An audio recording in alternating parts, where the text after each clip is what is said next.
There's a hidden rhythm to female unhappiness, a pattern so consistent it almost behaves like gravity. You've seen it.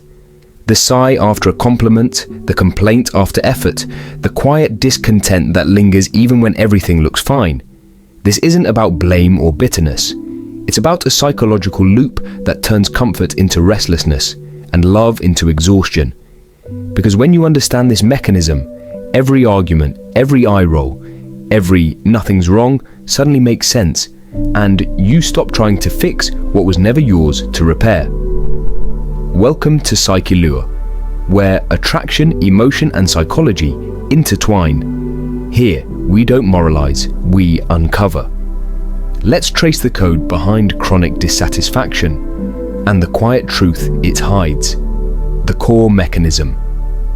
There is a silent program running beneath countless relationships, a code that converts care into criticism. It begins early, shaping how many women experience comfort, affection, even safety. No matter how perfect the moment, something inside whispers not enough. You've seen it play out. The gift that earns a sigh, the plan that somehow feels wrong, the man who keeps adjusting till he forgets who he was. It isn't cruelty, it's conditioning, a loop that keeps both people chasing an emotion that never lands. Understanding this doesn't mean judgment, it means freedom. Because once you see the pattern, you stop trying to patch holes in a bucket with no bottom and start asking why the bucket was built that way. Echoes of the past. Every pattern begins somewhere. For many, the seed of dissatisfaction is planted long before love ever enters the picture. Some inherit it. A quiet bias in the chemistry of the brain that tunes attention toward what's missing instead of what's present. Others learn it by watching a parent who could never rest in contentment. A daughter grows up observing a mother who sighs at every gesture, who complains not to wound, but because she doesn't know another language for connection. She absorbs it like background music. Complaint as comfort, restlessness as proof of being alive. By the time she becomes an adult, she repeats the song without realizing she's humming someone else's melody. And then there are those who carry a deeper wound, the absence or disappointment of a father figure. That gap teaches her to expect loss, to brace for disappointment, even when it hasn't arrived. So when love comes, it doesn't feel safe. Peace feels suspicious. Joy feels borrowed. These echoes don't vanish with time. They adapt. They disguise themselves as high standards, emotional awareness, knowing what I deserve. But beneath it all is the same vibration. If I stop reaching, I'll disappear. Understanding this doesn't excuse the pain it causes, it reveals its lineage. And when we trace pain back to its origin, it loses the power to dictate the present. Modern illusions. The past built the foundation, but modern life built the walls.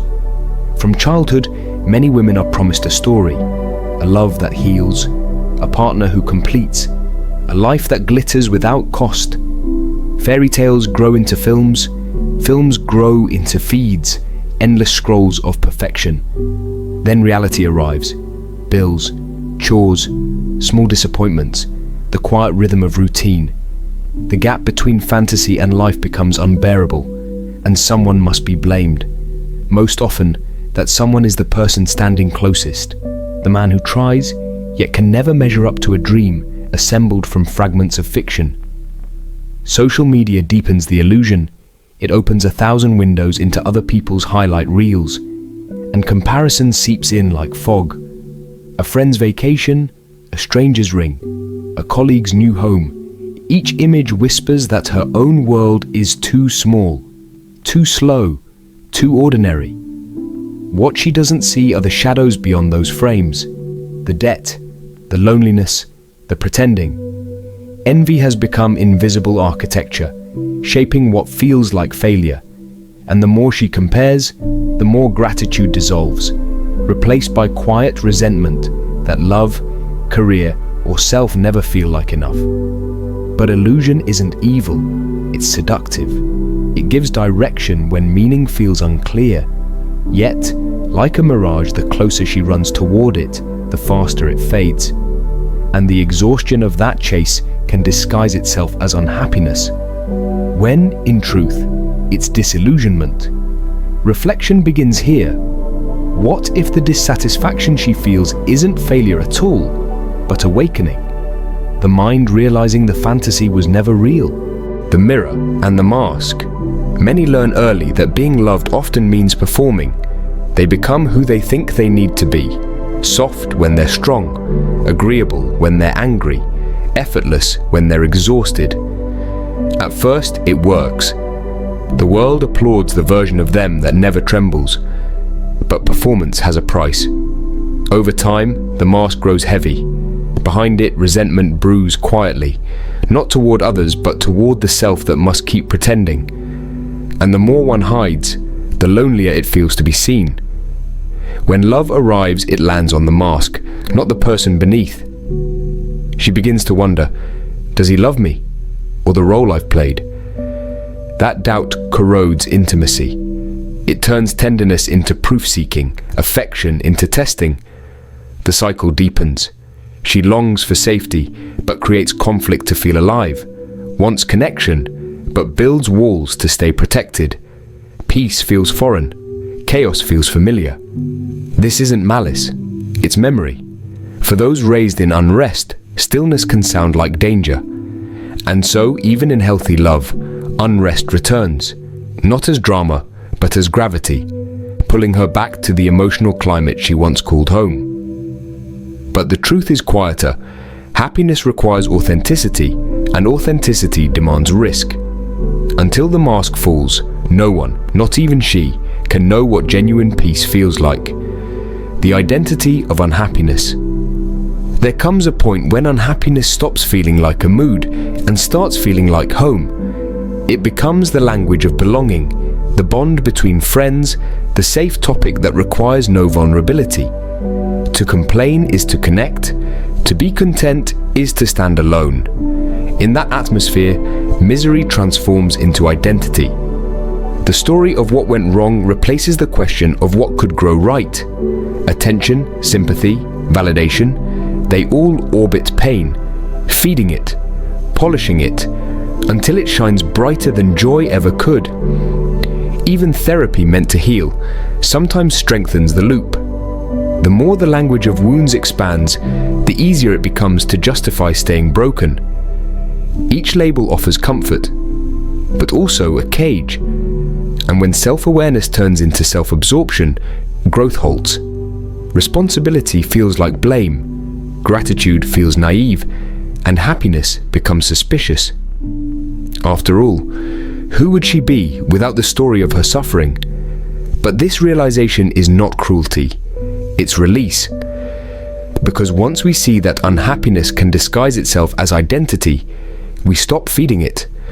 We start to imagine who we might be beyond it. Unperformed, unguarded, quietly free.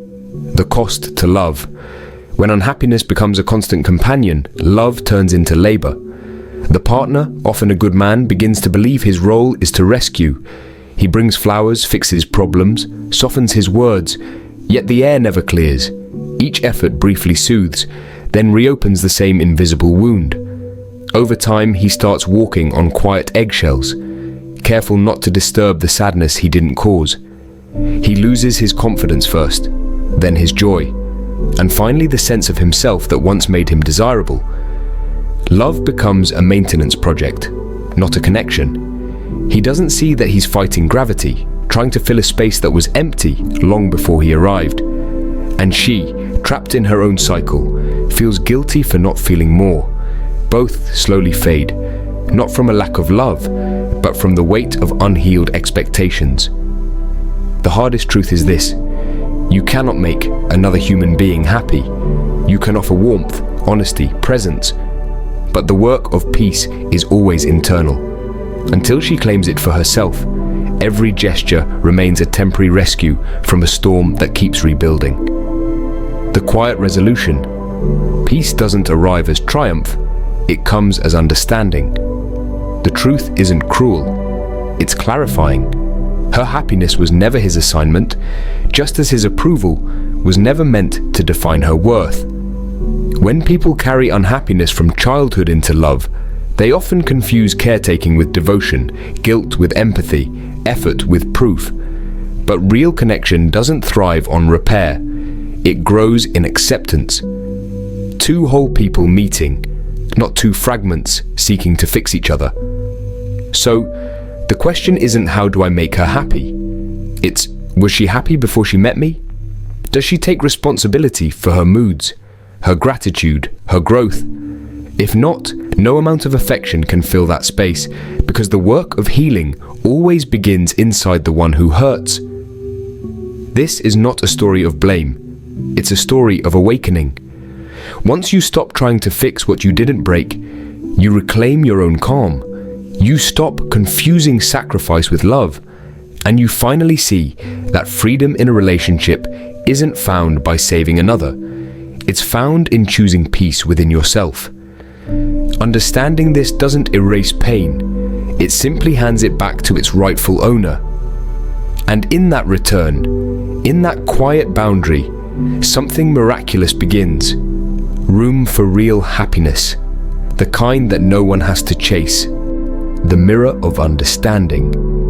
We began with a question, why does happiness seem so hard to hold?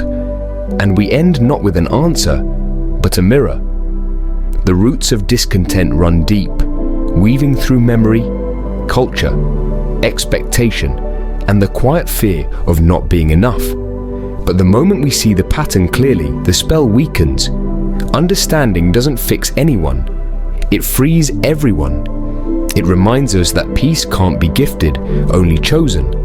That love isn't meant to rescue, but to reflect what's already whole inside. For those caught in this cycle, men or women, awareness is the turning point. When we stop trying to change another's emotional climate, we finally step out of the storm. And from that stillness, new love can begin, quieter, truer, grounded in reality instead of fantasy. Maybe the question isn't why are they unhappy? Maybe it's why do we think happiness must always depend on someone else? Pause. Listen. In that silence, truth feels lighter than judgment and infinitely closer to peace.